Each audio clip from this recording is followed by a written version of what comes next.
Welcome to Abode with Afta, the podcast where we step inside real homes and uncover the stories behind the renovations.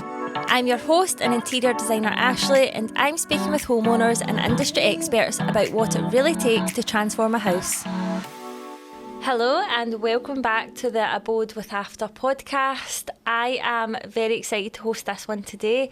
We are joined by Iain Greer from Monarch Financial Services. So today's podcast is really going to be a deep dive into all things property, financing, mortgages for homeowners to get you ready to renovate and onto the property ladder as well. So I will let Iain take over and share his expertise. It's something I don't actually know much about, so I'm really looking forward to it as well. So why don't we start off, Iain, with a short intro on what you do? Perfect. So my name's Iain Greer. I'm a mortgage and protection broker, and we look after clients all across the UK to help them with financing and funding their properties, and whether it's their buy-to-lets or their own residential property as well. I've worked in the industry for 20 years through different estate agencies and eventually set my own business in 2020. And we've got a great team of advisors now across the country, helping clients every day with trying to get the right lenders for what they need to do. Amazing. So I really want to focus this part of the episode on homeowners, because one thing I see a lot of the time is either people are buying, there's two scenarios. People buy the worst house in the street and they want to renovate it for themselves, or people have been living there for quite a long period of time and now they're ready to renovate again, but their money's tied up in the house. So what can they do about that, and where do you come in? Absolutely. Well, the thing is, we'll touch on the one with someone maybe living in the property first, who wants to try and raise the money out of it. First thing to do, because we've seen recent episodes of this as well, is to speak to someone like ourselves, because a lot of the time people go, well, we've got equity, how do we get it? The big thing is do they know if they can get it? Are the banks going to lend them? Maybe they've changed to being recently self-employed and they just assume they can get a mortgage. That's not the case. So we want to make sure that the client's in a position to be able to try and raise the money out of it. Loan to value is really key whenever you're trying to get any form of funding on a property. So just to explain that, that's the value of your property. So say the house is worth 200,000. If they're already got a £180,000 mortgage against that, they're said to be known as 90% loan to value. Their 10% equity is effectively the deposit that would have used to purchase the property. So someone who's got a very high loan to value is going to really struggle getting money out of the property, because the risk just isn't there from the bank. They owe far too much money on it. But if you've got a homeowner that's been there for quite a while, they've maybe benefited from the last 6 years of rising property values, who are looking and going, the house is a bit tired now, we need kitchens, bathrooms, maybe redoing living rooms and so on.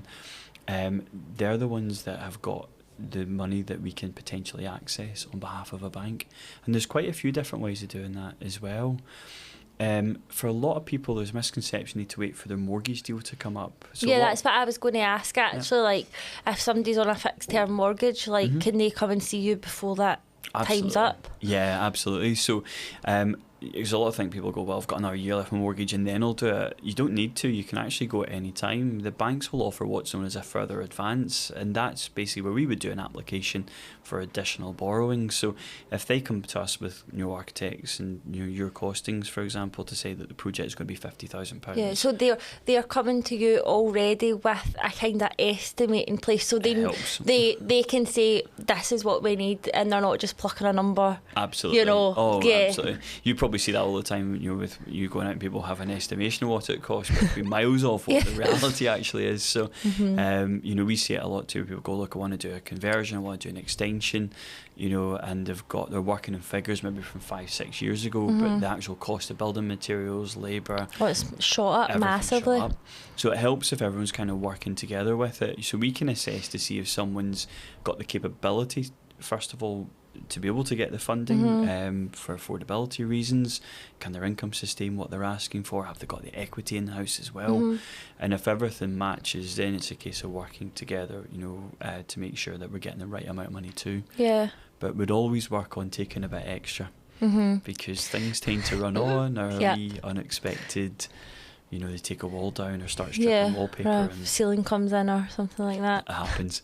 So we want to make sure that the client isn't left with any nasty surprises. Yeah. Because at the end of the day, once the work's completed, if they're left with the spare £5,000 or £6,000, it's very easy to overpay that back into the mortgage again. So they can put it back in, and then see if let's paint a scenario of a homeowner coming to you and they're saying, I want to do this extension.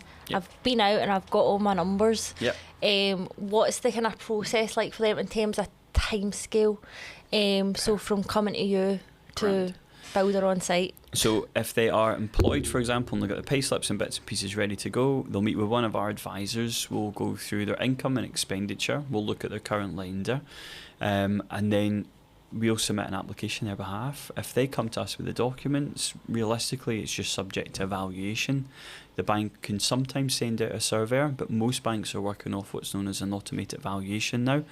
So they'll work on data they're getting from things like Zoopla and Rightmove to recent sold prices, and if the bank thinks that the risk's plenty, or the risk isn't too high, then typically they'll just rubber stamp it there and then for someone. So recent ones we've done can take as long as maybe 3-4 days, and sometimes we've got clients who are a bit slower with getting documents to us. That's where things can take a bit longer, but if the equity's there and the paperwork's there, a week or two. Right, okay.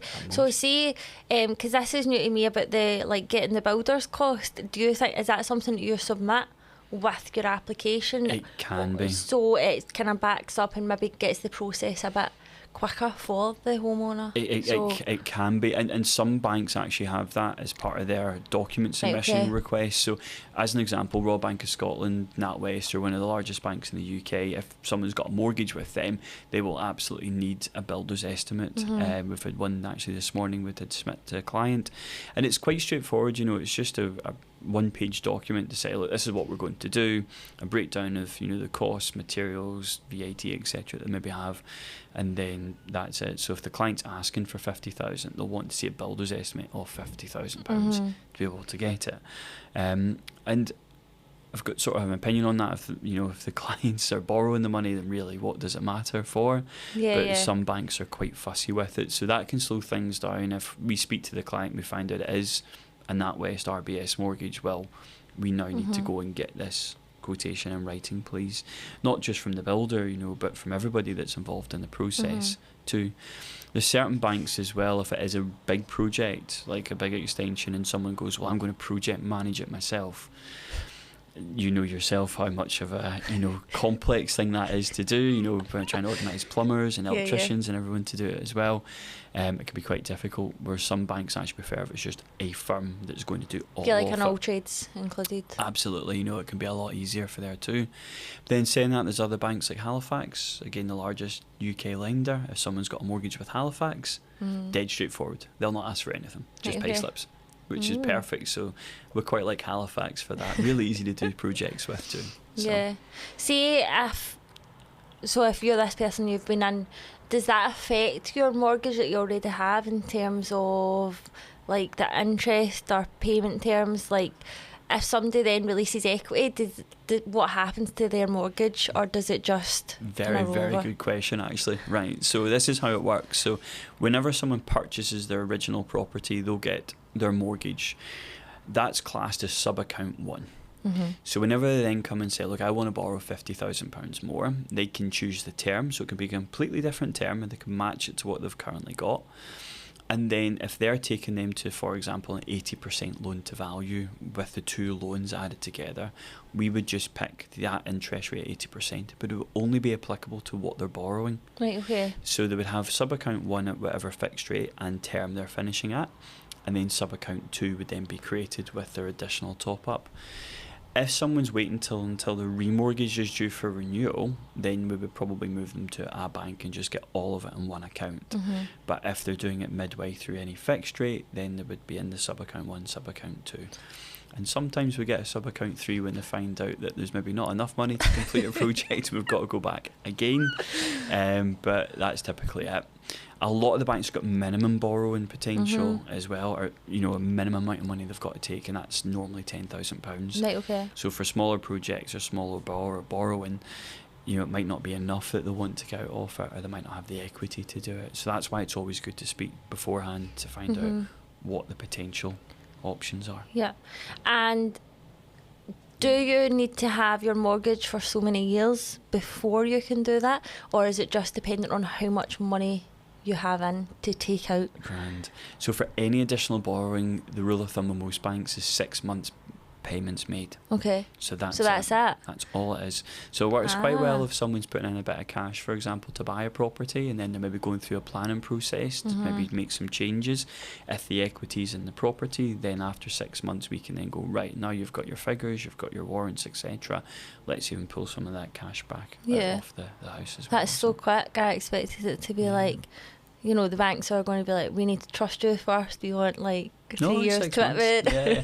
Well, the thing is, it's like everything now is done on credit reports. Yeah. And they make such a big impact to borrowing. So if someone's got a good Experian or Equifax score and they pass a credit check, then normally it's absolutely fine. Where there are issues, where a lot of people fall into problems, is they maybe try and finance it themselves through things like bank loans. So then they'll go, right, well, we've got our mortgage, but we're going to take out a £25,000 bank loan. We've got interest-free credit cards. We'd rather borrow the money interest-free, so what we'll do is we'll rack up loads of debt on them. That has actually quite a negative impact whenever they come to us and say, look, what we want to do is try and refinance all of this back into the mortgage. If they're seen to be having too much debt or too highly geared, then the banks can actually say no. So even though they've got a perfect credit score and perfect credit profile, because they owe far too much money, maybe against their income, then it can be difficult to restructure the finance package back into it.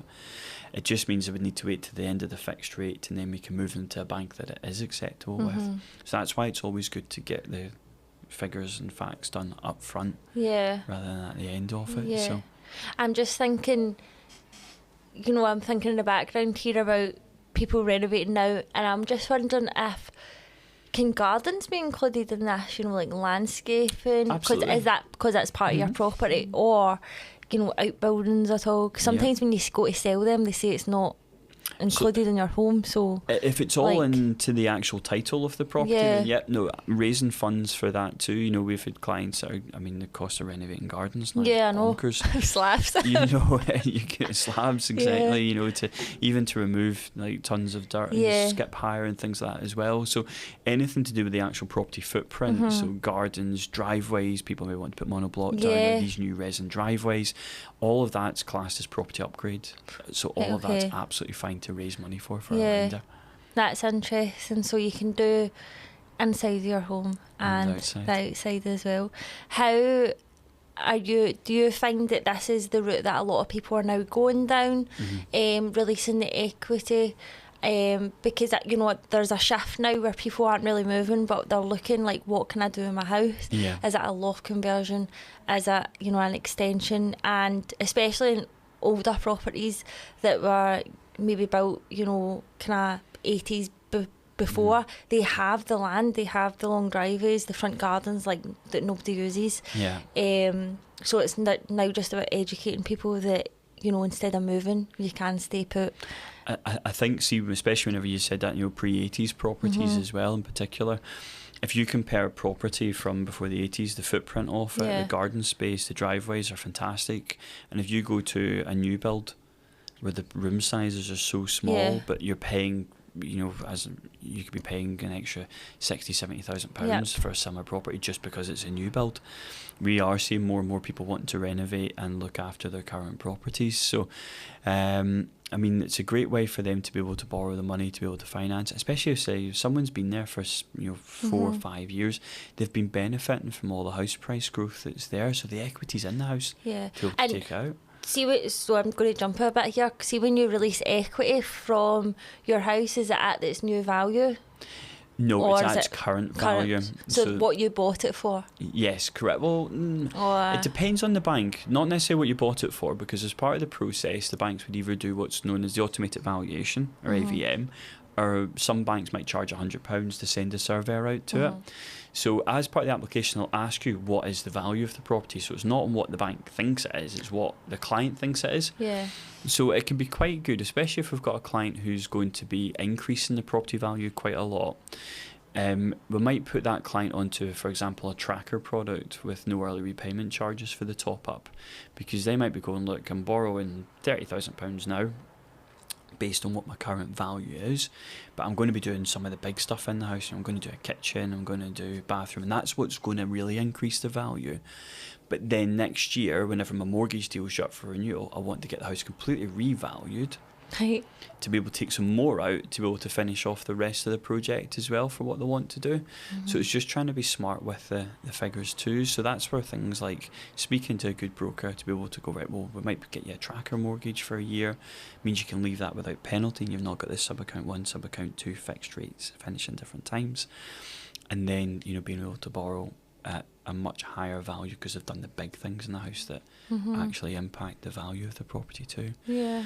There's also ways of getting funding that doesn't involve the further advance or maybe a remortgage for a bank that fit, because again, if someone is maybe tied into like a really good 5-year fixed, and we approach their own bank and they say, look, we're not going to give you the money because you've maybe went self-employed, you've only got 1 year's account, so you've maybe had a wee credit blip or been on maternity or something like that. If the own bank says no, but the client doesn't want to leave because they're going to have high charges to leave, we can do what's called a second charge on the property. And that's basically, it is a loan, but it's a secured loan. So it's not done from their original bank, it's through a specialist lender. And we'd be able to borrow, believe it or not, up to 100% of the value of the property with some providers. Obviously, the higher the loan to value, the higher the interest rate. But there's the option for people to be able to get a bit more cash that way as well. And then once that fixed rate deal's due up for renewal, they can then refinance, pay off the second charge and their normal mortgage, and get it all together with one big mortgage with a new bank. Yeah. So there's always ways of doing it. Yeah. So we talked about the minimum. So you can minimally take out 10. Yes. What is the most that you have took out for somebody, or is it just however much you've got? It's all to do with it. Absolutely all to do with equity. There is a limit on how much somebody might want to spend on a renovation, but sometimes somebody might want to rebuild. Yeah, my largest I think we took out for a client was 300,000 down in Buckinghamshire, because I wanted to put in a rooftop swimming pool in the house, which was quite an interesting project to be involved with the funding of it. Thankfully, using a lender who didn't ask any questions about what the money was for, but it's all to do with the loan to value. That's the key thing. If you've got a house at 100,000, for example, and you owe 70, you're not going to be getting tens of thousands of pounds out of it. You might get 10 or 15. Okay. But if you're sitting looking at a property that's maybe 250 and you owe 120 on it, you could get quite a lot of money. You could get 80, 90, 100,000 pounds out of that without much problems, to be fair. But loan to value plays one part in terms of what you can go up to. The income as well. So you've got to be able to be earning enough money to be able to support the new borrowing that you want to take out too. I say we'll assess all of that before you start going down the route of paying for things like planning permission and getting people involved with. It's going to start costing you a bit of cash. We can work out here's what you can do, is what it's going to cost you monthly. If it's all fit, and we can get a wee credit check done without even borrowing the money, we can pre-approve you with the bank, so that whenever you're ready to pull the trigger on something, we can just get to work. Yeah, I suppose on that, like with the planning permission, to be able to, if they need planning, building warrant, and then builders coming out to do the estimate, that's probably going to need to come out the homeowner's own pocket to start. Exactly. But that shows a wee bit of commitment that they're going to actually go through with doing the renovation at the end. So really, for bank lenders to say we want to see these document kind of things, it's whether you think should or not, maybe it's just they want to see that bit of commitment from them, because for you to go through planning and architects, you could be a few grand already. Easily. So then it's you need to, I'm trying to find the words here, you need to show a bit of commitment to the lenders and the bank that you're going to complete this. And these days, it's adding the value onto the houses anyway. So I find that a lot of people are kind of thinking about that route. So like, from your experience, how do people get their houses valued after they've done renovating like that, or does it more like maybe say 10-15 years down the line when they go to sell, if they do? Normally whenever their mortgage deal comes up, if someone has been through a big project and they've said, right, Ian, we've spent £100,000, we've done kitchens, bathrooms, knocked down walls, garage conversions and things like that as well. Again, for us to try and make sure we're giving the client the best possible mortgage deal, whenever their deal is due for renewal, we'll actually look to move them to another bank and get the house revalued completely. So again, it's all about that loan to value. Yep. They might have borrowed money maybe up to 85% to do the project, but because they've added so much value to the property, we'll be able to get a fresh valuation done, maybe get them down to maybe 70 or 65% loan to value, Right, okay. get some cheaper interest rates, save the money, and then they can restructure the finance and maybe move it from the two sub-accounts back into one mortgage that finishes the same time. So it's always, we would typically get it revalued or advise a client to do that. If they're coming off that sub-account anyway. Absolutely, because their current bank will just work off the valuation they had initially. Yep. But again, if we're adding value to it, we want to maximise the impact that has on the interest rate for them. Yeah.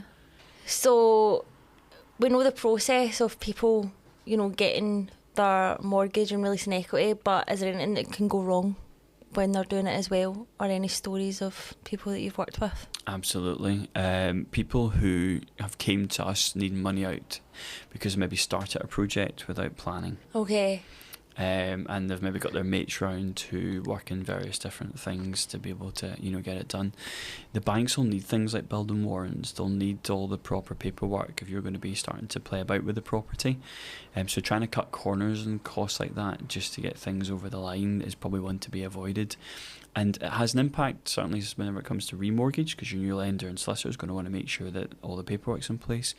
But whenever you actually come to sell the property as well, the solicitors are going to want to make sure that you've got the warrants, and getting things like retrospective planning is a thing, and you can get letters of comfort, and there's even indemnity policies and so on, that'll help cover local authority planning regulations down the line for people who maybe take out a window and put in bifold doors, for example, which is quite common. But ultimately, if it was me, I would want to make sure everything's done correctly up front, so there's no issues down the line, because we've had sales fall through because people haven't had planning done. Yeah. And then they're maybe having to sell their house to the next buyer who's offered them less money, or whenever they find out there's not been any planning approved, then they suddenly change their offer from this and drop it down to be reflected. That's I just recently worked on a project and we were taking the wall down, so we got the structural engineer involved in that. And the wall was structural, so it had to go through a building warrant, but there's a big thing now of, if it's not structural, you can just take it down. But you should still technically have the paperwork to say that you've had that checked. Absolutely. Because your wee pal Joe says it's no structural doesn't mean that you should just take it down and start doing, because you're actually then changing 2 rooms into 1, so that could be devaluing your house. That's a great point. Yeah, absolutely. Depending on what rooms they are. And then when you go to sell, it's not what you've got you've got a mortgage for this house with this many rooms, and that's not actually what you're living in. Well, this is the thing, banks will, and property values again as well, property values are based on bedroom size and bedrooms. So a 3-bedroom property is going to be worth more than a 2-bedroom. So if you go in and you have a 3-bedroom, you decide, I'm going to make 2 of the bedrooms into a larger bedroom, put an ensuite into a walk-in wardrobe, for example, you might spend a lot of money on the property doing that and going through the work. In terms of adding value to it, you might not have added any value to it, because you've removed it from, or you've taken it from a 3-bed to a 2-bed. Another big one as well that we see a lot where people make mistakes on is garage conversions, especially new build properties. They'll be taking their integrated garage, which is a usable space, and they'll spend £30,000-40,000 putting in a conversion to it, going through all the right channels and getting the warrants agreed, etc. And they'll go, my house has went up in value because I've now added the garage conversion. Doesn't actually work like that, because you've taken one usable space and turned into another usable space.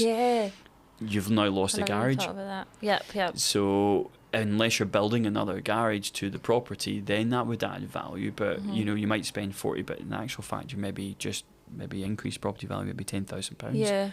you know, and not get your money back out of it. So if you are going to be going through things like renovation projects like that in your own home, you need to make sure it's done for you and you're not wanting to move for 5-10 years. You know, we've had clients phone us up saying, look, we're thinking of selling our house and we're going to be spending all this money to do it because we think people want this. And the reality is like you're actually better not to do it. Yeah. Because you could have a buyer out there, maybe it's motorbikes or like cycling, or wants to put someone to put a lawnmower or whatever. Yeah. If you're getting rid of a garage and putting in a garage conversion, you know, you need to make sure it's for you rather than who you think it's for. So. That's it. That's something that I really focus on from a design is, you know, we are designing homes for people for the next 5-10 years, and like it's so hard though to decide what you want your life to be like in 5 years time because it literally changes. Like I just recorded one there and I was saying, so actually in our house that we are renovating now, we have 4 bedrooms and one's our bedroom, one's my office. We've left our bedrooms just spare because, you know, some kiddie might be there in 5 years or something, but I'm like having to think about it now. And then we have the other room, which is like my dressing room basically, and I love having a separate room because I can just shut the door on it and Chris doesn't have to deal with my mess. But I thought, like, could we make that a nice walk-in wardrobe space from the bedroom? But it kind of came down to, well, then we're going to change this 4-bed into a 3-bed.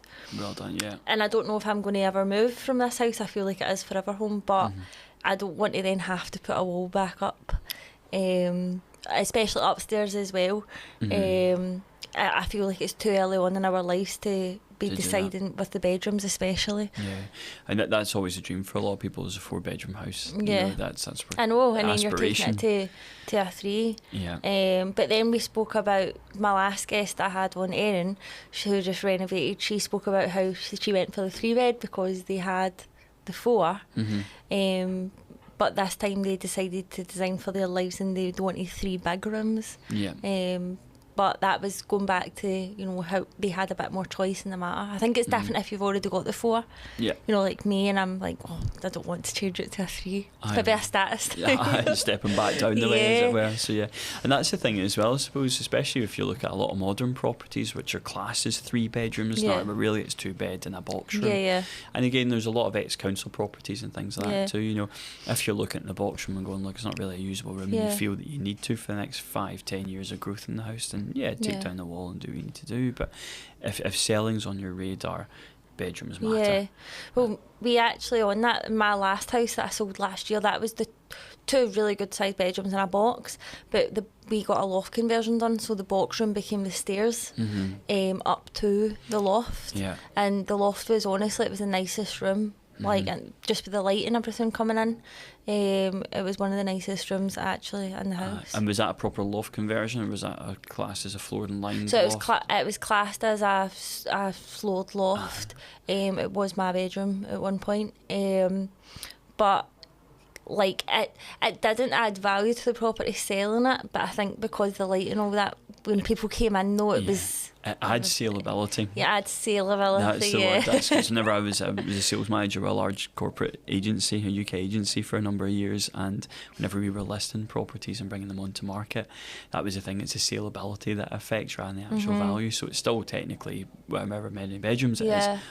But someone will come in and just not care because they go, this is a great space, you know, it's technically this, and I can put the kids up here or use this in my bedroom. So, you know, you'll definitely get a good buyer on the back definitely. of it. And speaking about that, adding extra rooms or taking them down, I do think it's different for bedrooms though than it is for, like, you know, kitchens and living spaces, because they're more expensive to fit. There's a bit more safety involved, you know, with our kitchens, because that's ground floor, it's supporting obviously what's above it. So when you're taking walls and things down there, you really do need to get them. But also on that as well, with taking walls down, because we've seen a big trend from people moving from like a kitchen to a separate dining room and making it all open plan. That seems to be a big thing now. So that's kind of next on my home renovation radar. Yeah, so taking walls down to that to make it all one big open bright airy space is actually, that's a good thing to do in that respect. So because that's popular, people like it, solemn dining, especially with kids and a family and things like that as well, you know, keep an eye on them, make sure they're doing their homework while making dinner.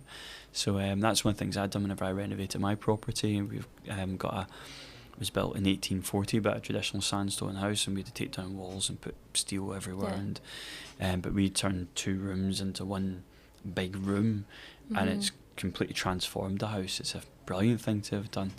And that has added value. So that's probably one of the circumstances where actually knocking walls down and turning 2 rooms into one works. Yep. But whenever it comes to bedrooms, certainly, you know, the bedrooms matter. So. Yeah, definitely. While we're still talking about homeowners, I want to touch on the, like, in terms of lending and financing, the people that buy the cheaper house in the street, so they're not putting as much money into it from the get-go. So for people like that trying to renovate, are they having to most likely self-fund? Is that something that they need to think about before? Absolutely. Or live in it and build some equity into it over a few years. Absolutely. I mean, it's one of those things... the saying's been about for centuries probably. You always buy the worst house in the best street, because the location matters every single time, and that's where you get a real chance, especially if you're getting onto the property market. That's a great way of setting yourself up for future, because if you do decide to move, you've created a lot of equity by renovating the property, which then helps you whenever you come to buy your next home and so on too. And if you decide never to move, well, you've just created your perfect home with where you are, because you've managed to do everything you want to do. The problem is with that is if you are going to be going in, and like most first-time buyers are going in maybe 5 or 10% deposits, so they're not having a lot of, skin in the game whenever it comes to the lenders looking at going, well, hang on, how much equity can we use to potentially lend you back? So if someone does come to us with that, they are typically starting off with smaller projects. So they might be going, look, I want to put in a new kitchen. Well, that's good, because you can go to loads of kitchen places now and get interest-free finance on it. So that's what I would suggest. If someone's going to give you the money for free, what you do is you go and you do your kitchen, you get it interest-free. A lot of people pay it off over 4 years. Me personally, I hate debt, so if I was going to do it, I'd maybe fund it that way, but then I'd be firing in overpayments and trying to get rid of the loan as quickly as possible, so I could then start funding the next project. But you can walk into loads of places like Ren or and go, well, kitchen, bathrooms, interest-free, fine, and then fund it that way. There's banks out there like Tesco Bank are brilliant, because they'll give you home improvement loans, which is absolutely fine. So these are classed as unsecured loans, and under the rules you normally can go up to £25,000 quite easily, and they'll let you go up to 7 and 10 years to pay them off as well, so something for everybody. And the good thing with Tesco actually refund your interest if you do overpayments into it. So it might cost you £5,000 or £6,000 in interest on paper, but if you can do overpayments into that to get rid of it, they'll actually refund you the interest quicker. That's good. So it can save you quite a lot of money. It's a good way of funding projects using the likes of that. Whereas there's a lot of banks, high street ones, I'm not going to mention any names, but if it's going to cost maybe £4,000 or £5,000 in interest for a loan that size, you can make as many overpayments as you want to, but they're not going to reduce their interest. So that loan's still going to cost you the same amount of money. So it's just trying to be smart with how you're going to borrow the cash. Interest-free credit cards can be quite good too. There's lenders out there that would give you maybe a 20 or 24-month interest-free period. So if you're going to be buying materials, from like Juicens or JW Grants or whatever, you're able to go and fund it and pay it off monthly with no interest. And then even at the end of 20 months, if it's a big project, then you can balance transfer and do it that way. If we do have clients like that who then are coming to us and going, look, right, we bought it for 100, put down a small deposit, we've upgraded the kitchen, we've upgraded the bathroom, we've done all the decoration throughout, our deal's shop, coming out remortgage, that's the time whenever we would send a surveyor out, revalue it, and they go, right, I maybe want to go in 90% mortgage, but we're going to use the equity and we're going to use that to pay off a chunk of the debt we've got. Brilliant. That's a great thing to do, because...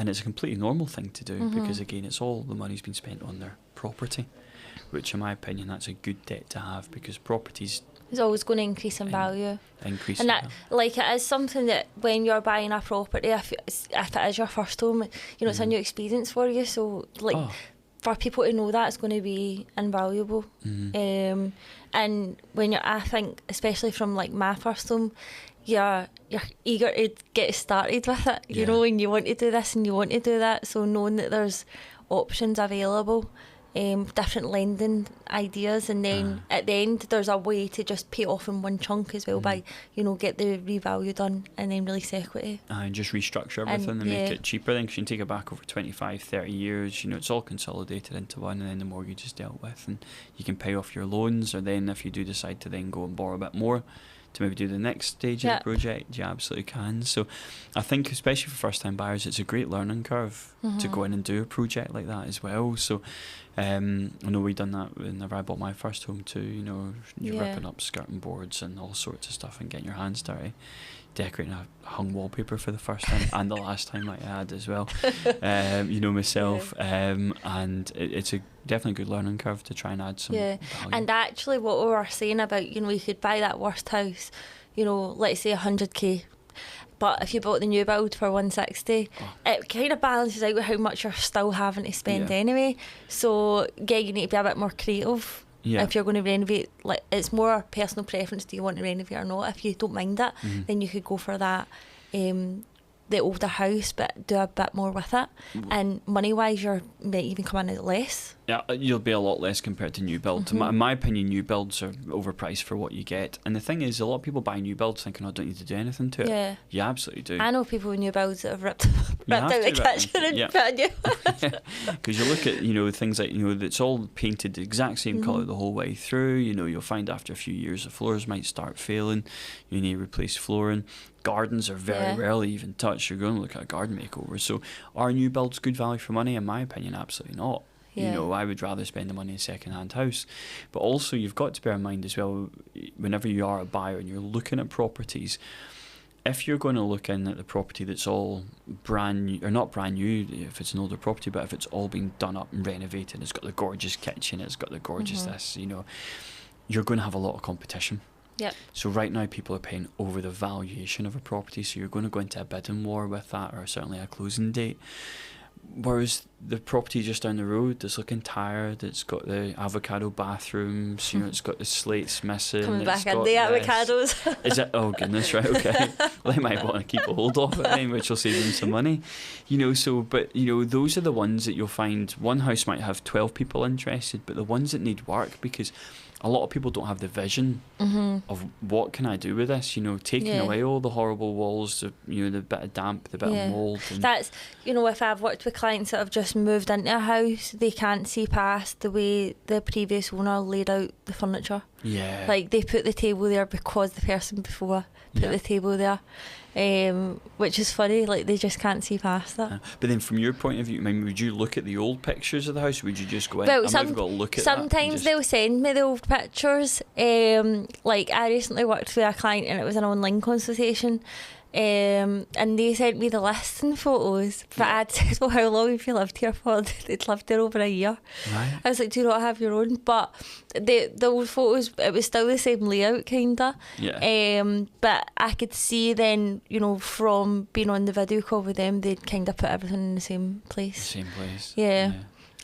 So maybe seeing the house, you know, because these older properties, they're usually empty, a bar, maybe a very old wardrobe or something like that. So you are really starting from that clean slate. That'd be the best way. Again, the vision thing's really important with it.